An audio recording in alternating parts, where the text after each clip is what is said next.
ఓం గం గణపతయే నమః. మత్స్యగిరి లక్ష్మీ నరసింహస్వామి.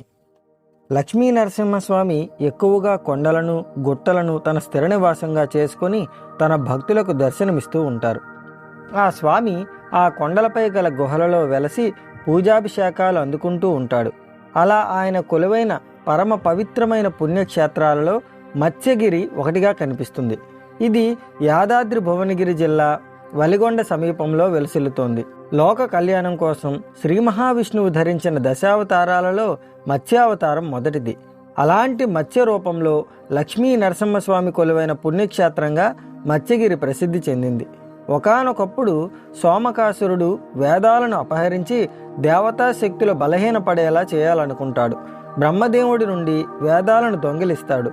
తన నుండి తిరిగి వేదాలను తీసుకోవడానికి శ్రీ మహావిష్ణువు రంగంలోకి దిగాడని తెలిసి ఆయన కంటికి కనిపించకూడదనే ఉద్దేశంతో వేదాలతో పాటు సముద్ర గర్భంలో దాక్కుంటాడు.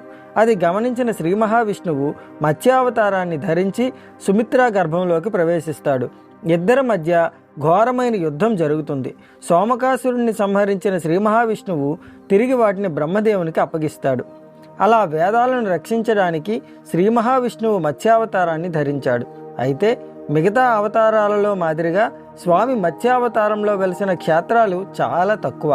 అలాంటి అరుదైన క్షేత్రంగా మత్స్యగిరి కనిపిస్తుంది. కొండ గుహలలో గుట్టలపై ఆవిర్భవించిన విష్ణుమూర్తి రూపాలను నరసింహస్వామిగా భావించి భక్తులు సేవించి తరిస్తుంటారు. అలా ఆ కొండపై మత్స్యావతారాల్లోని శాలిగ్రామ శిలనే భక్తులు శ్రీ లక్ష్మీ నరసింహస్వామిగా భావిస్తూ కొలుస్తుంటారు. స్వామివారు ఆవిర్భవించిన తరువాత కాలంలో ఆలయ నిర్మాణం జరిగింది. ప్రతి ఏడాది జ్యేష్ఠ శుద్ధ త్రయోదశి నుండి 5 రోజుల పాటు ఇక్కడ బ్రహ్మోత్సవాలు జరుగుతూ ఉంటాయి. ఇక్కడ కొండ మత్స్యావతారంలో ఉండటం, ఆ కొండపై గల కోనేరులలో చేపలు సహజమైన విష్ణునామాలు కలిగి ఉండడం విశేషం.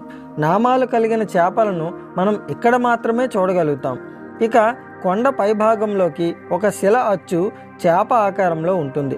స్వామివారు మత్స్యావతారంలో ప్రత్యక్షంగా ఇక్కడ కొలువే ఉన్నారనడానికి ఇవన్నీ ప్రత్యక్ష నిదర్శనాలని భక్తులు చెప్పుకుంటూ ఉంటారు.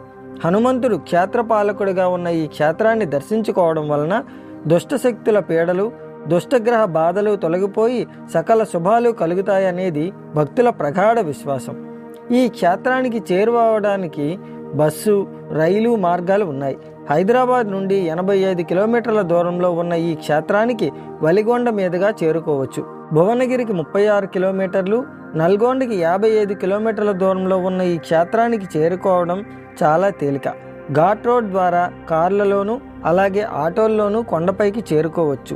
ఇలాంటి అద్భుతమైన పుణ్యక్షేత్రాన్ని దర్శించడం పూర్వజన్మ భాగ్యంగా చెప్పుకోవచ్చు. ఇలాంటి అద్భుతమైన వీడియోలు మీకు ఇంకా కావాలనుకుంటే మన ఛానల్ని ఇప్పుడే సబ్స్క్రైబ్ చేసుకోండి. అలాగే పక్కనే ఉన్న గంట సింబల్ని క్లిక్ చేయండి.